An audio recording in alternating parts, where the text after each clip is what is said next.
Hello again, Timberwolves fans. Are you ready for the explosion of Timberwolves basketball? Today is episode number 41 of Timberwolves Explosion, and today also is Tuesday, December the 15th, 2009.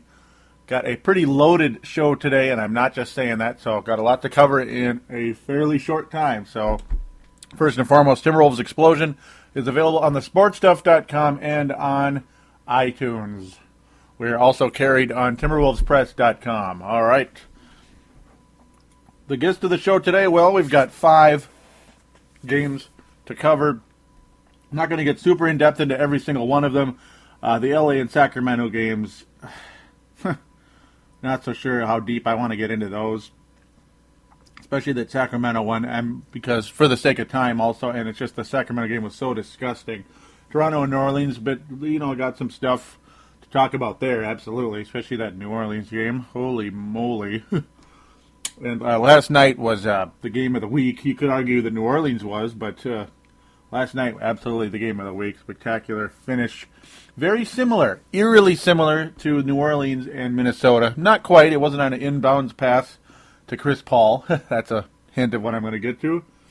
It wasn't like the inbounds pass to Chris Paul with New Orleans, when it came to what Mr. Flynn did last night against Utah, the other great point guard from that draft.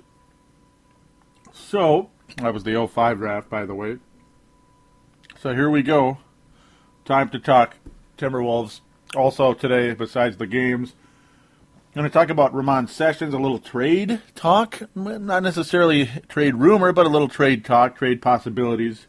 And also going to do a little dabbling on Real GM. Also, a little deal about Kevin Love.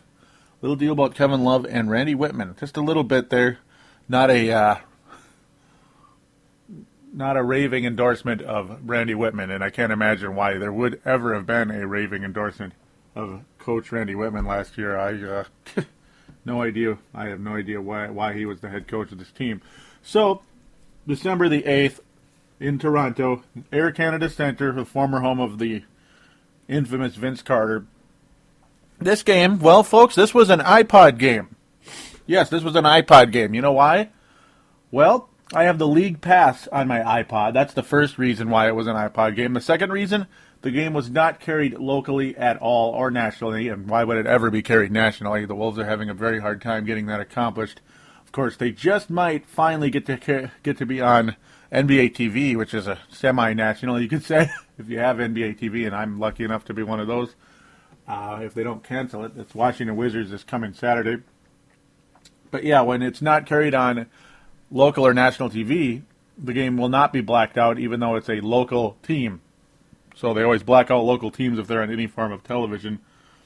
So in the local market. So there you go. It was an iPod game, and it was an interesting experience. Jonny Flynn showing what a true point guard is. 17.8 assist performance, 3 steals as well. This guy was everywhere. He was very gutty. Did not shoot well, only 6 of 14 from the floor. Jefferson struggled, but hey, he is rebounding the basketball, and that's what I love. Kevin Love also, well, he played well, but he wasn't perfect. Let's just say that. And Wayne Ellington kind of coming back to the pack. Sessions had a nice game off the bench. Very efficient in only 15 and a half minutes. Very efficient indeed, with an 8.5 assist performance, 5 rebound, 2 assist performance, 4 of 7 from the floor. But enough of the numbers. Let's get into the actual talkers here. It's Flynn's development, man. His playmaking skills are really starting to look good. They really are. He's starting to really look like a true point guard. That he had a really sweet pass inside to Jefferson. Talk about threading the needle. And then he had an even bigger, even better rebound and big-time lead pass to Damian Wilkins for the dunk. That was Kevin Love. It was Kevin Love, and it was Damian Wilkins again. The pass was almost full court, and it was perfect lead pass. Perfect. It was like Brett Favre throwing it to Sidney Rice or something, or Brett Favre if Randy Moss was on the team. I mean, it was perfect. Drop the bread into the basket, baby, from that far away. It was really cool. Sessions and Love, as mentioned, they really were a factor in this particular game. They helped the Wolves on an 11-1 run at the end of the third quarter that brought the Wolves back into the game. The Raptors had taken an 11-point lead at that point. And I was about to turn off the iPod and say screw it, but granted, I don't really do that. As the Raptors' three-point shooting got so bad that it was an 0 for 16, that it was 0 for 16 early in the fourth quarter. They were 0 for 16 from three-point range, folks. 0 for 16. Flynn also hit a nice three to get the Wolves within two midway through the fourth, but there he also stole the ball from Turkoglu, who escaped on a break to tie the game. I mean, he just absolutely stepped it up, and his clutch play is starting to get better. It really is. He had a big shot under duress as well in that fourth quarter. But, of course, wouldn't you know, the Raptors' three-point drought would end when Bargnani hit a three to put Toronto up 5. That was kind of a mini dagger, you could say. It's like, here we go. Flynn again thread the needle to Jefferson a second time and then had another steal later on there. But unfortunately, things would fall apart when Flynn and Love had a miscommunication and turned the ball over. Flynn tried to do a perimeter pass behind the back to Kevin Love. Kevin Love went the opposite direction. The ball was stolen. It was just a flat miscommunication. The announcers, because I had to listen to Toronto, they constantly were saying, "Oh, what a careless pass by Flynn! Careless pass by Flynn." Well, I think both were at fault there in terms of, it might have been kind of careless because it was behind the back, but Kevin Love misread the play, so that's on Kevin Love too. Flynn had a real big grimace in his face. He was grimacing at Kevin Love and saying, "Come on!" You could kind of see him saying that. And at that point, that was a must-score situation. The Wolves are down by 2 in a very tight situation. Very little time left. That ended up basically putting an end to the game. Toronto, of course, goes on to win 94-88. That is not an easy place to win. And of course, and the last time the Wolves won in Toronto, 0-4, early 0-4, when the Timberwolves were the best team in the league other than maybe the Indiana Pacers. That was a awesome year, and they even talked about it. Nice to hear that. So now it's another back-to-back deal. I mean, this just seems to be always a back-to-back deal. Wolves head back home from Toronto to New Orleans. So here we go. Do the Wolves come back and win just like they did Friday to Saturday to come after losing to New Orleans, come home and play Utah? No, well, the Wolves did not win that game. The Wolves were winning the entire game against the New Orleans Hornets. Now, of course, the first half ended in a tie, but, man, it was Jonny Flynn's second chance to go at Chris Paul, who had another amazing night. Statistically, I guess. He did have 5 turnovers, no steals, so that's the good part. He had only 8 last time. That didn't make Flynn or Sessions look real good. 14 assists, though, was the key. And a Jonny Flynn-like line in terms of 6 of 14 from the floor. But Flynn, very efficient. He only shot the ball 9 times, still wound up with 14 points, 9 assists. A really nice game. So Flynn, at this point, continuing to look like that true point guard that I personally have always dreamed of. Ryan Gomes continuing his hot play with 21 points in this particular game, 6 rebounds as well. Jefferson had a 16-rebound game. 16-rebound game for Big Al Jefferson. As again, this guy's rebounding has really, really improved. I mean, he was averaging about 6 rebounds a game through the first month of the year. Now look at him. Look at Al Jefferson's rebounding. Man. Kevin Love's averaging about 11 a game. Jefferson's at about 9.5, but that's a pretty big improvement in about a 2 to 3 week span for Al Jefferson. That tells you he's rebounding the living you-know-what out of the ball. And it's a great thing to see. Ellington again struggling. I think he shot the ball too much. 0 for 4 from three-point range. And I'm going to say again, Ellington taking threes is a very frustrating thing to watch right now. I didn't like what I see from that, but I'll get into this because he did do some good things. He did do some good things, and he actually looked pretty good at certain points in this game. So when he recovered a loose ball, Zingda passed into Hollins for an and one. That was beautiful. That showed a little bit of value there. Jefferson set up Brewer with a beautiful backdoor pass. Brewer missed the reverse layup, and Jefferson made an awesome putback, again showing Jefferson's ability to rebound and show some more athleticism has returned. That Triangle Trouble episode and the episode after that, boy, things have certainly changed since then, haven't they? I mean, look at Al Jefferson. He is flying out there. He's rebounding. you didn't really see Jefferson do many putbacks the previous year when he was healthy before he hurt his knee. So that's really cool to see. I'm pretty excited when I see some more versatility and athleticism from Big Al. I mean, his passing skills have greatly improved. They really have. Flynn's development as a point guard has taken yet another step forward. Looking fantastic in this game. Play after play, setting up play after play. A nice give and go with Gomes on a perfect lead pass. That was just a beautiful play. Gomes, Flynn, and then just boom, Gomes able to score there. Just a nice thing to see. A really well played game by the Wolves, but boy did they blow it. Wolves had a 16-point lead at one point in this game. The Hornets went on a 15-2 run late in the third to pull within 3. That run finally ended with a baseline jumper by Ellington. Jefferson's first 3,000th career rebound was a big one, an offensive rebound to keep the Wolves alive when trailing by 1. That was pretty big because Kevin Love also had a huge block on Collison with the game tied with 3 minutes to go. That was big. I mean, the nice young point guard over there in Nollins. The Wolves' execution down the stretch, though, was pretty rough. Flynn forced up an air ball. And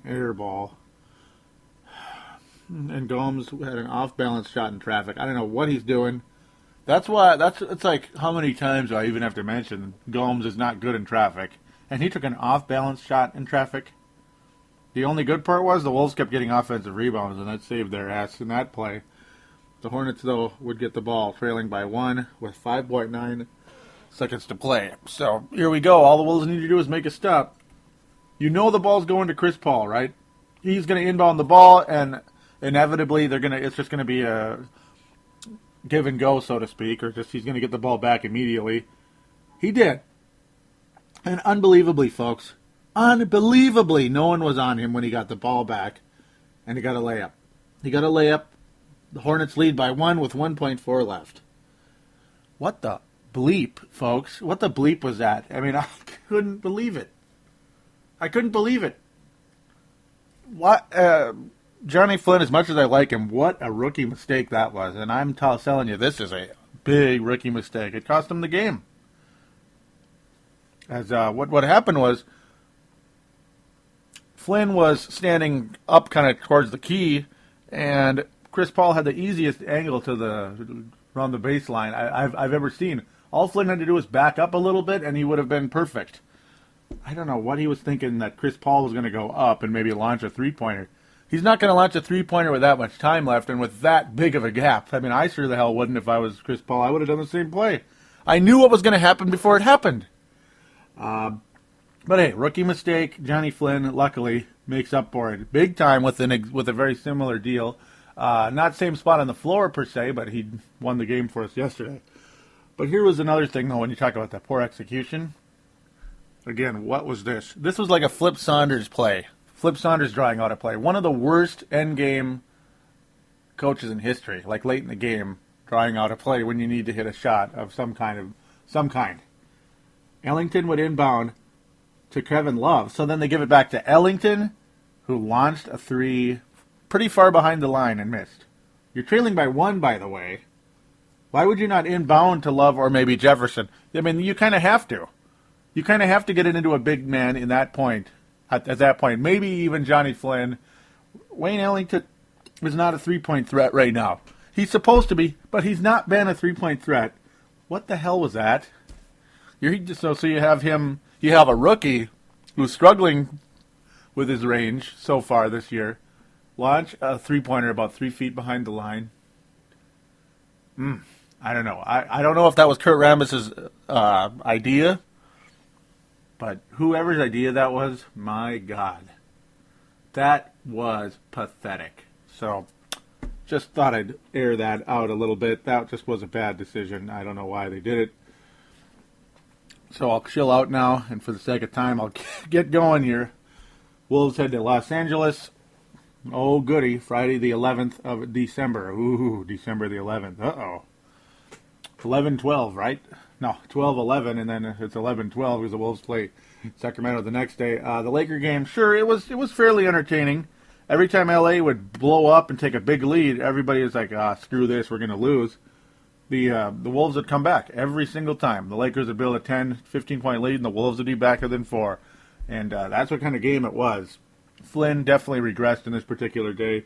Sessions, and that's because Sessions, partially Flynn's playing time diminished because look how good Sessions played. 7 and 9 from the floor, 15.5 assist performance, though he did get 4 turnovers. And against these Lakers, you're going to get turnovers.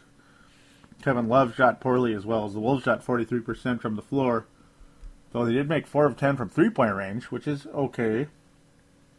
Love hit a three-pointer in the game. Sessions hit a 3, which I cannot believe. Pavlovich and even Ellington hit a 3. He only shot 1. There you go. That's what I'm talking about. Kevin Love, though, I guess you could say this is sort of the stat of the night. 19 rebounds. That's pretty good. It's pretty good. Kevin Love also making his first start of the year, finally. Ryan Gomes, though, boy, did he come back to the pack. Only 4 points in about 30 minutes. That's about it. And unfortunately, the following game, as I'm going to get to, Gomes gets hurt. So we'll get to that in a sec. Jefferson, though, this is the kind of numbers you're going to see the next couple of games here. 24 points, 13 rebound performance. Al Jefferson's back. He is back. This is the Al Jefferson we saw last year, almost the whole year. And I'm impressed. I'm impressed. 10 of 18 from the floor. And you know what's even better? As I'm going to say it again, he's kind of chilled out on that baby hook. Like, sure, he takes it sometimes, but he's going underneath people now. And he's showing some athleticism as well. Some more aggressive play, not just that damn baby hook. And look what happens. He's not averaging 14 points a game. He's scoring about 20-something here. He's getting his 23, 24 points night in, night out again all of a sudden. That's what I'm talking about. That's what I've been talking about all along. Not saying I'm Mr. Know-It-All, but it's that simple. I mean, just some of these good players get into too many bad habits, and when you shake them, boy, does it make a big difference. But the Wolves, the whole game, even though Kobe Bryant hurt his finger and all that, he still was a factor, and really in the end, though, he was just kind of chuckling on the bench. Corey Brewer, though, had probably the one of the plays of the entire week, a major dunk on Derek Fisher, who was basically left there sitting and staring, going, "Oh, wow, I can't believe this." Corey Brewer, that was a great play. Another player, though, who got a ton of rebounds was Paul Gasol. 20 rebounds. He's not even that kind of guy, really, from what I know. Paul Gasol's never been that big of a rebounder. He even added 7 assists in the game and 17 points. Paul Gasol was, that's something else. And Bynum kind of made us look a little silly, blocking our shots several times. A couple blocks on Kevin Love, unfortunately. Nathan Jawai was blocked again. I mean, when Nathan Jawai is blocked, it is really ugly. Because he'll literally be like holding the ball and they'll just slap it out of his hand. He doesn't even like try to evade the defender. It seems like what are you doing, Nathan? So you can understand why his playing time is really diminished. It's stuff like that is pretty ugly. So that's pretty much all I'm going to talk about with the Laker game. It just, you knew we weren't going to win. That third quarter was the nail in the not even the nail in the coffin. It was the wooden stake in Dracula's heart. I mean, it was ball game. So 30-14 third quarter. Forget about it. So then the following game in Sacramento. Oh goody, what a night, huh? What a night. Oh goody. The only encouraging thing is Al Jefferson had another huge game, 26 point, 11 rebound performance. Kevin Love with also a double-double, 14 and 12. Jonny Flynn struggled. Corey Brewer had another solid game, 6 and 9 from the floor, but lots of turnovers. And I mean, the Wolves had 17 in LA. They had 15 in Sacramento, but it felt like 1,000. As just every single time the Kings had the ball, it seemed like they'd wind up with a wide open layup. It was unbelievable, or some stupid three-pointer. They were 14 of 22 from three-point range. 14 of 22 from three-point range. No, excuse me, I'm looking at the wrong stat. 6 of 21. Looking at the wrong stat. I'm really sorry, but still, it felt like 14 of 22. It really did. Jason Thompson was huge. He had Al Jefferson numbers. They kept talking about his double-double, and it's like he always averages, He's just about averaging a double-double anyway, so I don't know what's so exciting there. Tyreek Evans, boy, does he look good. He really does look good. And even Caspi looks good. He's another rookie. This is a pretty good basketball team. They're not that good, but they look good against us, I guess. Nocioni couldn't miss, 5 of 7. It just was frustrating to watch that. Who really thinks of Nocioni as really a guy you really have to worry about? It was annoying to watch, to be honest. Sergio Rodriguez at 9 assists, along with Udrith with 7 and Tariq with 5. Oh man, I mean the Kings were everywhere. 33 assists in this game. That's why there were so many layups. It was just like almost it was unbelievable. Almost every time they passed the ball, it was just somebody standing at or near the rim, and forget about it. Screw it. They shot about 55% from the floor. Wolves only 43. So, whatever. That's about it. That's about all I'm going to say about that game. Couldn't really bear to watch much longer. As the Wolves finally win another game, and this one was in Utah. The Wolves won in Utah on Saturday the 8th. So they win in Utah on Monday the 14th. I mean, beautiful. Absolutely beautiful stuff. Really, really crazy. And here we go again. Saturday the... Excuse me, that was the 8th, I believe. Doesn't really matter right now. But the Wolves they beat Utah again, and there's something about the Utah Jazz, particularly Darren Williams and Timberwolves point guards. What's up with this? What's up with this? Remember, even Randy Foye had some good games at Utah last year, but Jonny Flynn had a career night, and it was a beautiful thing to see. He hit his first 4 three-pointers in this game.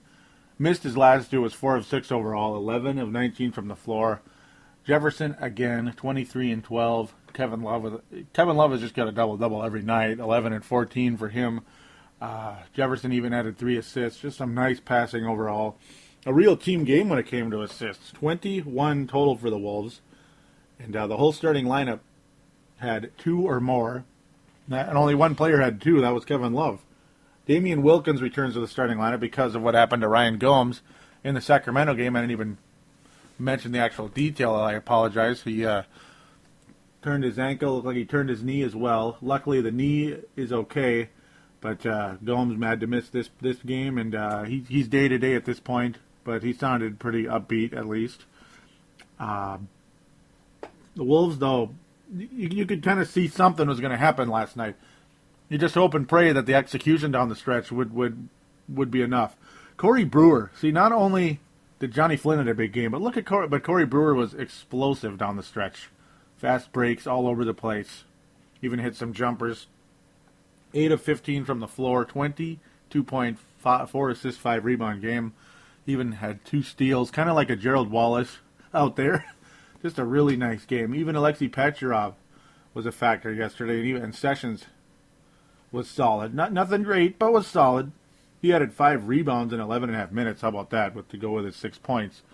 The guy was pretty valuable down the stretch, but nobody was more valuable than Jonny Flynn in this game. Darren Williams, though, my goodness. This is what's good about Jonny Flynn, able to do what he did last night. First, though, before I get into it, Mehmet Okur, he hit his first 2 three-pointers, but luckily that was it. I was a little worried because if Mehmet Okur starts hitting threes, the game's over. That's just how it works. He's that X factor for the Utah Jazz. There is no doubt about it. He is the X factor for that team. Their starting center, Mr. Okur. Darren Williams, though, 38-point, 13-assist performance, was just everywhere all the time. 14 of 18 from the line. I mean, Jonny Flynn definitely had issues. 5 personal fouls. That's kind of limited his minutes. Who knows how many points Jonny Flynn would have had. That's why Ramon Sessions had almost 20 minutes of playing time yesterday. Only 29 and a half for Flynn. Definitely had issues of foul trouble. But down the stretch was amazing. He was amazing. And Damian Wilkins with the Wolves, trailing by 3, hit a big 2-pointer down the stretch. He only had 5 points for the game, But that shot was amazing, and it really helped the Wolves down the stretch. He played almost 33 minutes and only had 5 points and shot the ball 4 times. But hey, that shot is all that matters. Damian Wilkins is pretty clutch, but Flynn, that drive he had on Darren Williams was a thing of beauty. And there it is. There's Jonny Flynn hitting his first game-winning shot with 3 seconds remaining. Williams had to just jack up a 3. He did a Wayne Ellington. It was just so eerily similar to what happened with New Orleans last week. Flynn gets a layup and then a long 3-point attempt and missed. So there you go. Go figure. Of course, there's a better player than Wayne Ellington, Mr. Darren Williams. But still, it was just so eerie how similar things ended up. And the Wolves pull it out and go home victors. It was just a very exciting win. That's the second big road win for the Wolves. Now if we could beat teams like Sacramento and stop effing around, beat teams like the New Orleans Hornets, that's what matters. And now forgive me for throwing in a kind of a swear word there, half of a swear word. I apologize, but that's kind of how it's gotten. It's gotten so frustrating that I'm up here practically dropping some F-bombs on the air here. So that's kind of how it's come. That's what it's come to. So I apologize to some of my friends out there that might not want to hear that. Some of my listeners out there as well. So that's the deal. The Wolves are 4-21. A very exciting game last night. Just very happy with how things turned out. It was Jonny Flynn's coming out party, big time. Not that he hasn't already been coming out in general, but that was the Jonny Flynn we knew from Syracuse. 3-pointers and slashing. It was just woo-wee. It was a beautiful thing to see. I really loved what I saw. So I'm going to take a real quick break here, and I got to get into this article real quick.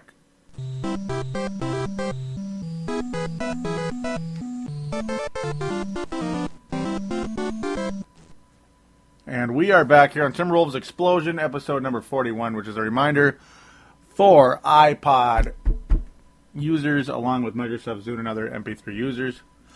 So real quick, a couple of things to get to. And I don't want to go too crazy here. First of all, that injury to Ryan Gomes ended his streak of consecutive games played at 203. He played in every single game for the Minnesota Timberwolves before that, so that's definitely a shame. He will have an MRI done in the Twin Cities today, so that must have been probably done already. No result that I can see. Also, the Timberwolves are hanging on to Mark Blount's contract so it can be used as part of a possible trade. Very interesting thought when you see that there. It's like you wonder, it almost kind of sounds like there might be something floating out there. Like, no guarantee that anything's going to happen, but it's just like there might be a kind of partial offer on the table or talks going on and part of a possible trade. And obviously, that could mean it could be something fairly big because that's about $8 million. And $8 million and maybe someone else with Blount, and then maybe 2 players coming back. It could be. I have no idea who it is.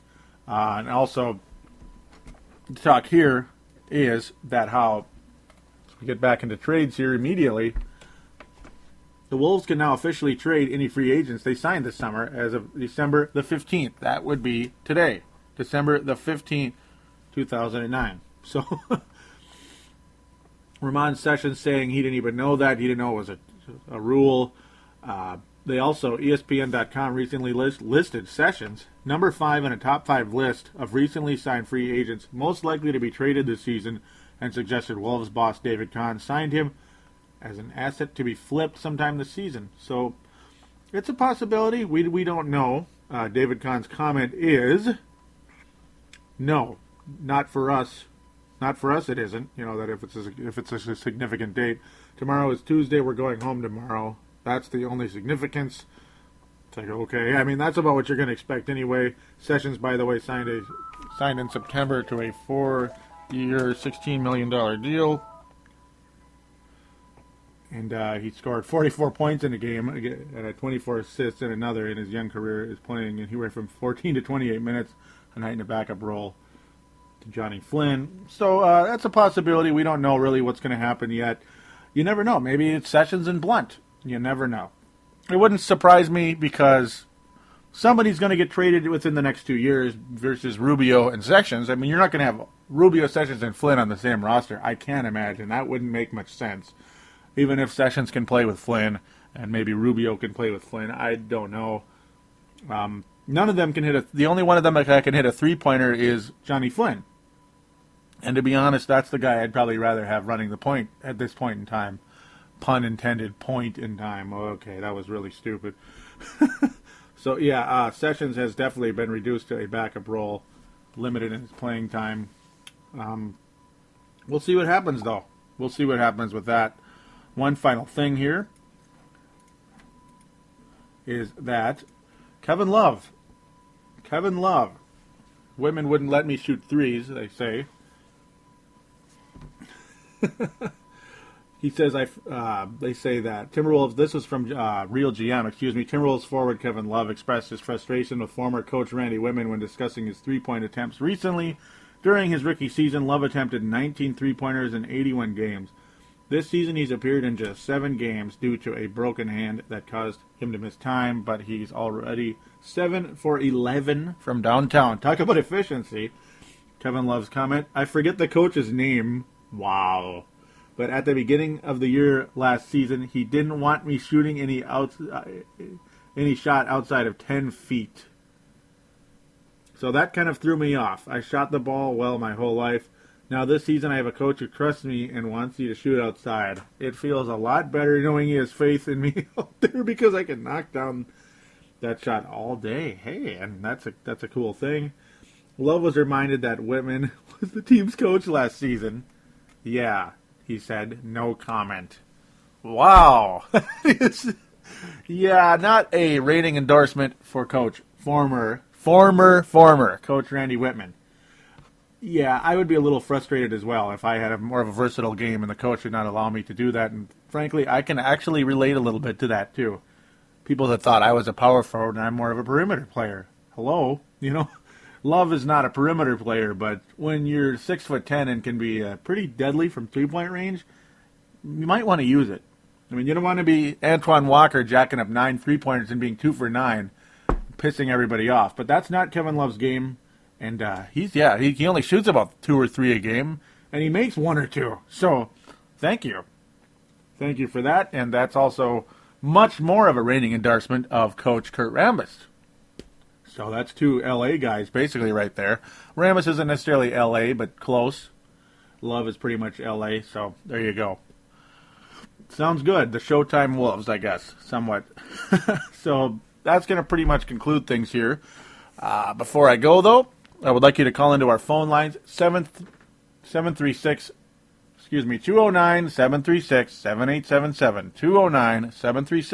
209-736-7877. Do call into that. Treat it as a voicemail. As mentioned, you're calling in for Timberwolves Explosion. Do leave your comment, whatever it is, and your name and town, whatever it is. Unless you're a fellow podcaster, you don't have to necessarily leave your town. And speaking of fellow podcasters, Rusty and PMAC, hey guys, give me a call. Give my show a call. Come on. Hop on board. I was real happy to call into the crossover. That was a blast. Check out that show. It's the best. It is the best. I love it. Call into the show, guys, if you can. There's my little bat signal out to you. Also, sign up for the message boards on thesportstuff.com. There's a button in the upper right-hand corner of the front page of the website. Click on that. And then on the left side, it'll say register. Click on that, and bada bing, bada boom. Keep your screen name to something that makes sense, and it isn't just a jumbled pile of crap. That's because it would probably be deleted if it's just a bunch of random letters, because it'll look a lot like spam. So there you go. We're going to call it a day here. The show's about 4 minutes, over 30 minutes, about 5 minutes. So that's fine. Can't imagine that's too bad. So again, I thank all of you for listening, and we will talk to you next week. Do take care.